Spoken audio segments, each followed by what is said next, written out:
میں نے مصنوعی ہاتھوں کی تربیت لی، جو کہ کافی صبر آزما کام تھا، اور ہاتھوں کو چڑھانے میں تقریباً آدھا گھنٹہ لگ جاتا تھا۔ قصہ کوتاہ میری زندگی میں کافی مشکلات نے گھیراؤ کر لیا۔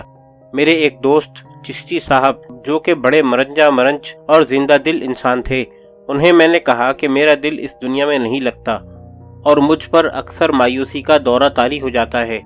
ایسے عالم میں وہ مجھ سے اپنے معاشقوں کا ذکر چھیڑ دیتے اور مجھے خوش رکھنے کے لیے لطیفے وغیرہ سنایا کرتے تھے۔ ایک دفعہ تو انہوں نے میری انتہائی مایوسی کی کیفیت کو محسوس کر کے کہا، یار فکر نہ کرو، میں تمہارا علاج کرتا ہوں۔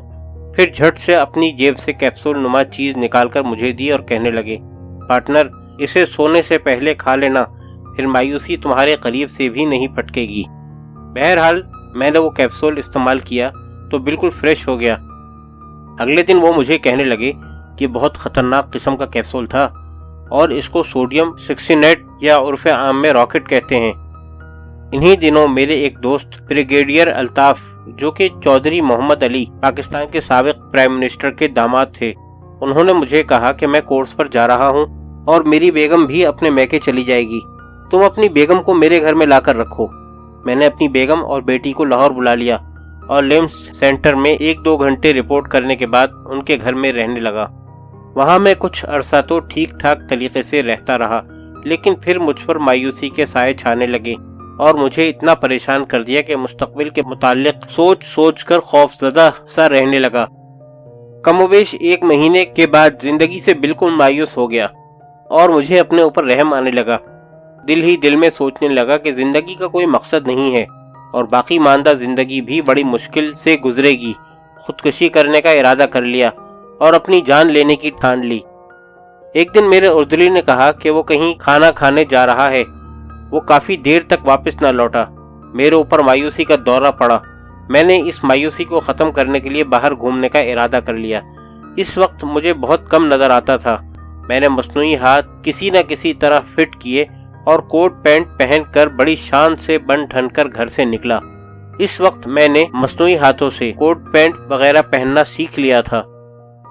مجھے کچھ ایسے نظر آتا تھا کہ سڑک کا کنارہ تو کسی نہ کسی طور نظر آتا، لیکن پوری سڑک نظر نہیں آتی تھی۔ میرے پیچھے ایک بڑی بس ہارن دے کر مجھے راستہ دینے کی دہائی دیتی رہی، لیکن میں زندگی سے نجات حاصل کرنا چاہتا تھا، اس لیے ہارن کا چندہ جواب نہیں دیا اور سڑک پر چلتا رہا۔ شاید بس نے مجھ سے 1-2 فٹ کے فاصلے پر بریک لگائی اور کافی شور و غوغے کی آوازیں مجھے سنائی دیں۔ پھر اچانک کنڈکٹر میرے پاس آیا اور زور سے کہنے لگا، آج جن نے بھی چڑھائی ہوئی ہے۔ لیکن جب اس نے میرا بازو پکڑا، جو کہ لکڑی کا تھا، اسے اصل صورتحال کا علم ہوا۔ پھر اس نے زبردستی مجھے سڑک کے ایک کنارے کیا اور خاموشی سے اپنی راہ لی۔ اس کے بعد تو میرے اوپر مایوسی نے مکمل ڈیرے ڈال لیے۔ میری بیگم نے چھاؤنی میں اپنی سہیلیاں بنا لیں۔ وہ اپنی سہیلیوں کے ساتھ ایک دن کسی فنکشن کے لیے گئی۔ میں اگرچہ ریڈیو لگا کر دل بہلایا کرتا تھا اور پاؤں سے بٹن وغیرہ دبا لیا کرتا تھا۔ بیگم کے جانے کے بعد تو میں بہت مایوس تھا اور سوچنے لگا کہ میں نے تو اپنی بیگم اور بچوں کی زندگی عذاب بنا رکھی ہے۔ میرے بچوں کا بھی وہ مقام نہیں ہوگا جو کہ ایک عام اور صحت مند والدین کے بچوں کا ہوتا ہے۔ غرض یہ کہ مایوسی کی انتہا تھی۔ میں نے کوٹ سے تقریباً 1.5 شیشی خواب آور گولیاں بستر پر گرائیں اور منہ سے ڈھکن کھولا اور تقریباً 18 گولیاں بغیر پانی کے کسی نہ کسی طرح نگل لیں اور ساتھ ہی کلمہ شریف بھی پڑھ لیا۔ کچھ دیر کے بعد مجھے ہوش نہ رہا۔ جب میری بیگم واپس لوٹی تو خانسامہ نے بتایا کہ صاحب خوب گہری نیند سو رہے ہیں اور عجیب طریقے سے خراٹے لے رہے ہیں، ساتھ ساتھ منہ سے جھاگ بھی نکل رہی ہے۔ اللہ پاک نے کرم کیا، میں نے ناشتہ وغیرہ خوب اچھی طرح کیا ہوا تھا۔ اگر خالی پیٹ ہوتا تو زندگی پار تھی۔ بیگم نے مجھے کسی نہ کسی طرح CMH پہنچایا۔ اس نے شیشی بھی وہاں دکھائی۔ CMH کے سارے افسروں کو مصیبت پڑ گئی، کیونکہ سرکاری طور پر اصولاً ان کے کاغذوں میں وہاں داخل تھا۔ ڈاکٹروں نے میرے اوپر بہت محنت کی اور میرا معدہ صاف کیا۔ 2 دن بعد مجھے ہوش آیا۔ اس کے بعد CMH والوں نے مجھے عملی طور پر اپنی حراست میں رکھ لیا۔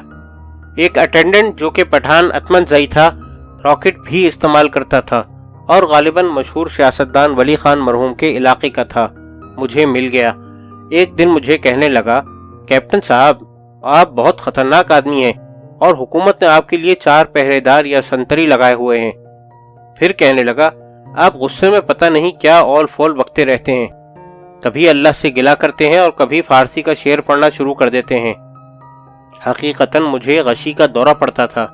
پھر میرے ارادہ خودکشی والے واقعے کا بھی فوج نے سنجیدگی سے نوٹس لیا اور اس کے لیے ایک انکوائری کرائی، جس کے لیے ایک بورڈ بیٹھا جس میں کافی افسر تھے۔ بڑے عجیب و غریب سوال و جواب ہوئے، میں بھی خار کھائے بیٹھا تھا، ہر سوال کا جواب ترکی بترکی دیتا تھا۔ بورڈ نے مجھے پاگل سمجھ کر ذہنی امراض کے وارڈ کے لیے بھیج دیا۔ کچھ دنوں کے بعد انہوں نے مجھے فٹ قرار دے دیا۔ میرے ایک عزیز جو کہ رینجرز میں کمانڈنٹ تھے، انہوں نے مجھے کہا، بھائی کیسے ہو؟ میں نے کہا کہ مجھے سکون نہیں ملتا۔ انہوں نے مجھے قرآن پاک کی آیت ربی انی مغلوب فانتصر کا وظیفہ کرنے کی تلقین کی۔ میرا دل تو کہتا تھا، دنیا کی محفلوں سے اکتا گیا ہوں یا رب، کیا لطف انجمن کا جب دل ہی بجھ گیا ہو۔ روحانیت پر بھی میرا اعتبار واجبی سا تھا، لیکن میں نے پھر بھی ان کے اصرار پر مندرجہ بالا آیات کریمہ کا ورد شروع کر دیا۔ یقین کریں اس آیت کریمہ کے ورد نے مجھے بہت سکون عطا فرمایا اور میری زندگی میں جوش اور جذبہ بھی کار فرما ہو گیا۔ اب بھی جب کوئی مصیبت یا آزمائش آتی ہے تو میں اسے پڑھتا ہوں اور اللہ کریم اپنا فضل فرماتے ہیں۔